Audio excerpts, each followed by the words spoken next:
Let's talk about the Las Vegas Cannabis Awards, that beautiful logo behind you, the one that's on your hat.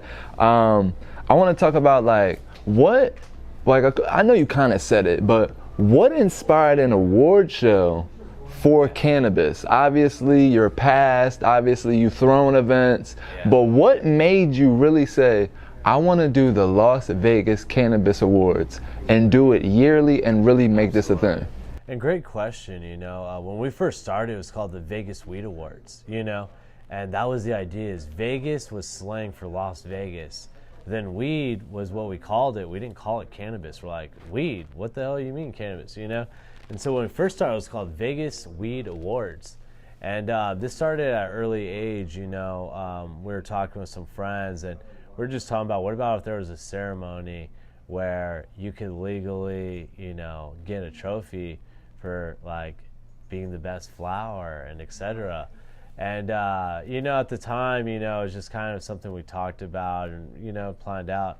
But then as I started going through high school, I graduated, and then I did 5 years of college at CSN and UNLV. I was the first one in my family to go to college, get my business degree and everything.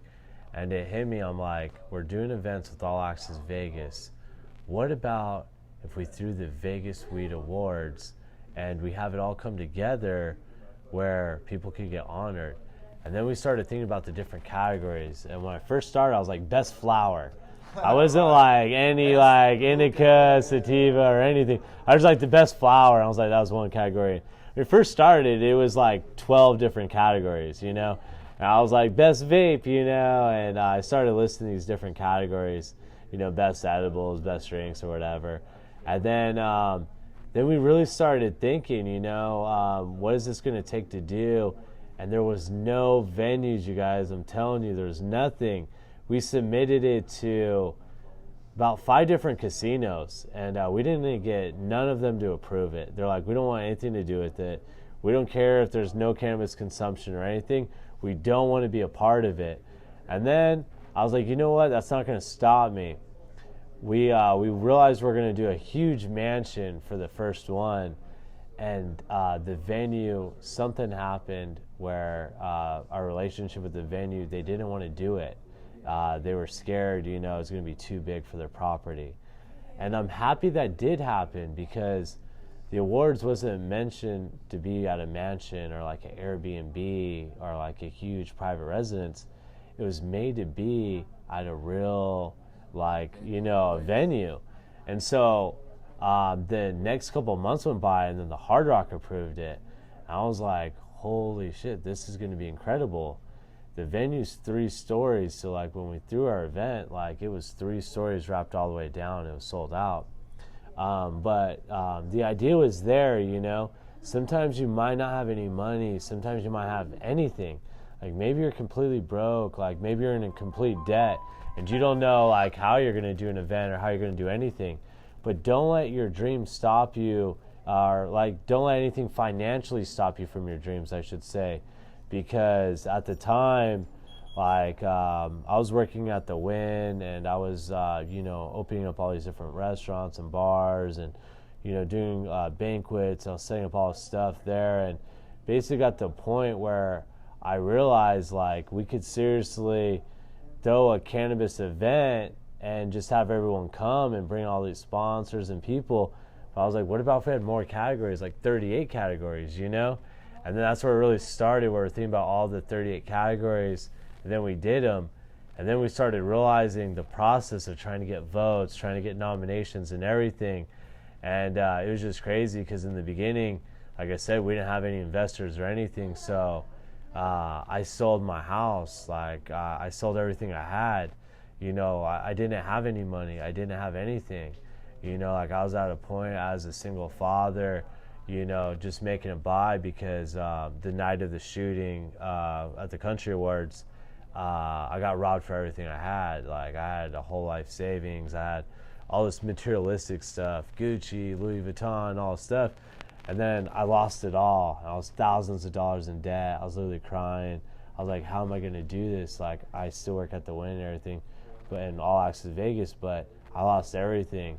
And I was like, what about if I sold my house? I was like, what about if I did a sacrifice for me, my whole family, my 2 beautiful kids, and I sacrificed it all. And I didn't want to sell my house at first, but I thought I ran out of options, so I did. And at that time, I made $100,000. And this is the first time I made 6 figures, you know. And I was like, whoa, this is sick, you know. And it was just remarkable because when I was crying, I was like, how am I going to make 6 figures? Like, how can I make that goal this year? Because I always dreamed of it. And I was like, well, if I sell my house, if I work a whole year at the Wynn, you know, I can make another $80,000. So I was like, oh, that'd be like $180,000. You know, I started really thinking. And then I was like, and that's how we're able to throw the Cannabis Awards the very first time. So kind of the process leading to it was changing the names, trying to feel the right thing. Then it goes into actually finding a location that approves it. Then it's actually doing the event. Then after that, it leads into why we want to do it annually is because we saw how much of a difference we made on the very first time. They're like, let's do it bigger now. Let's bring more people, more sponsors. So the Hard Rock fit 1,200 people, and then we went to the Sahara Event Center that fits 3,600 people. And so we're like, this fits 3 times the amount of people. And so we're like, you know what, let's do this every year. Instead of just doing it in Vegas, what about if we went to Cali? And then we're like thinking Los Angeles. That was our first city. Like, let's do the Los Angeles Cannabis Awards, you know? And we're like thinking LA, you know? And then LA, it was very tricky because it was getting a little expensive. Plus the venues, it was very hard for us to confirm one. So then I talked to Sensi Magazine, which is a good friend of ours. They're like, dude, come to Garden Grove. I'm like, Garden Grove? Where is Garden Grove? I've never even heard of that. Like, I've been going to Cali for years. Like, oh, it's in SoCal. I'm like, what do you mean it's in SoCal? Like, I've been going there since I'm a kid. Like, no, dude, come to Garden Grove, and we're going to show you the Garden Amphitheater. And, dude, I was like, oh, my God. I went there, dude, and I fell in love. I was on stage just smoking a fatty, just dreaming of it. I'm like, what about if we have this person here, and this person here, this one, and then I started dreaming and planning on, like, my brain was just spontaneously thinking about everything. And then I was like, let's do it. And so then we paid the deposit for the venue. We threw the Orange County Cannabis Awards on October 4th, 2019, and it sold out. So not only did we sell at Vegas, but we sold out our first show in California, which was the Orange County Cannabis Awards. And the amphitheater was amazing. We threw out so much amazing products, so much fun stuff, and we had an amazing time. But it was great because the people that were there, like, I don't think they've ever had an award ceremony for cannabis in Orange County before. Like, I don't think there's ever been another huge show there. So I think we're the first ones that physically did that there. And then now we're going there next year on January 29, 2022, and we're bringing over 100 categories. So when we were there 2 years ago, we only had about 30-something categories, and now we have over 100. So some of the new categories this year is going to be Best Dispensary Purchasing Manager, Best Dispensary Bud Tender, Best Dispensary Security Guard, Best Dispensary Receptionist, Best Dispensary Marketing Director, Best Realtor, Tattoo Artist, Male Entrepreneur, Female Entrepreneur, Best Cannabis Public Speaker. These are going to be some of the new featured items that are going to be on the ballot this year. And some of them have never been honored by any ceremony ever in life. And some of them are just new in that jurisdiction. So we're really happy to then now go to Orange County. And now we plan out the Phoenix and Oklahoma as well. So now just wait for us to be at a city near you. So just to kind of, before we get off of the Cannabis Awards, what is the most difficult thing with running such a big award show? Just tell me from Orange County, from Las Vegas, just something that if somebody wanted to do an award show, just a setback that you went through that you... Yeah, a couple of the setbacks you could have is trying to get everyone in the into the venue. Like, it could be so packed, like at the Hard Rock. I had my mom checking people in. My mom's like girlfriend checking people in. My brother. Like, I was like saying, Alpha Man coming next, and then like hurry up, run off the stage, and then like, you know, try to check people in, because like the biggest hurdle you could have in doing festival is making sure everyone's safe. So you want to make sure everyone's patted down, make sure there's no weapons, no guns, nothing funny going on, you know.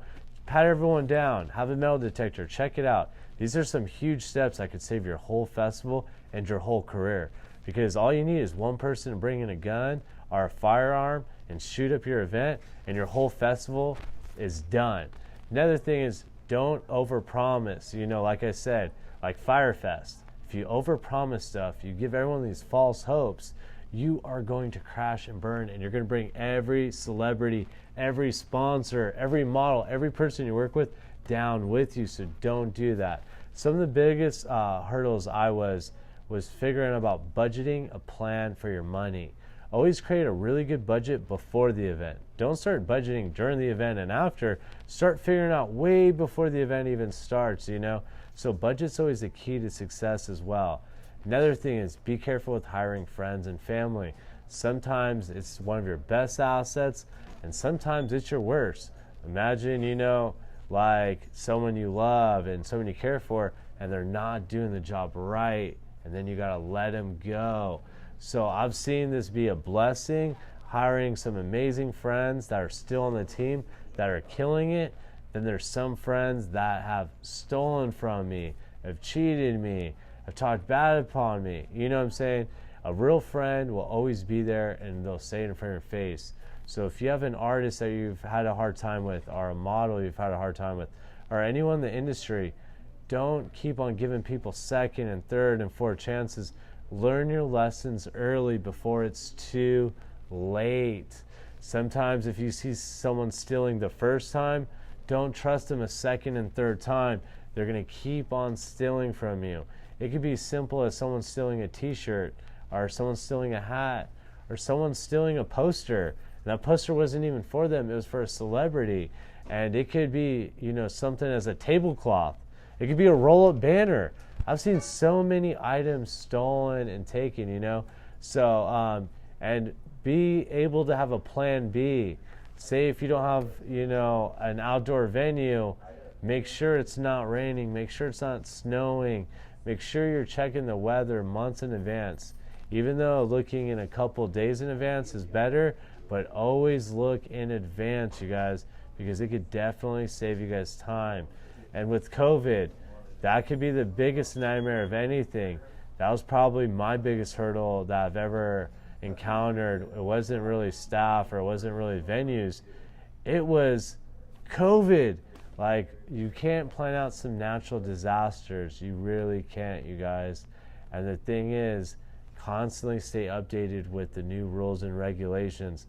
Another thing I've always dealt with was the city. What's the proper licensing to have? What's the licensing you don't really need? What you should do. As an event planner, always make sure you have your promoter's license and a business license. Those are the two things you really need to do to be a successful event planner. And some people think event planner, it's not just a cannabis event planner. What about if you do weddings? What about if you do bachelor parties, bachelorette? What about if you just do kid events? There's so many different kinds of event planners that there really is out there. Really find what your passion is. Maybe if you don't speak or smoke or anything, you don't want to be a cannabis event planner. Maybe you just want to be, your passion's weddings and seeing people be happy and getting married. Then just focus on that. Don't try to dip into a bunch of different things. Try to focus on what you're really good at and keep it going.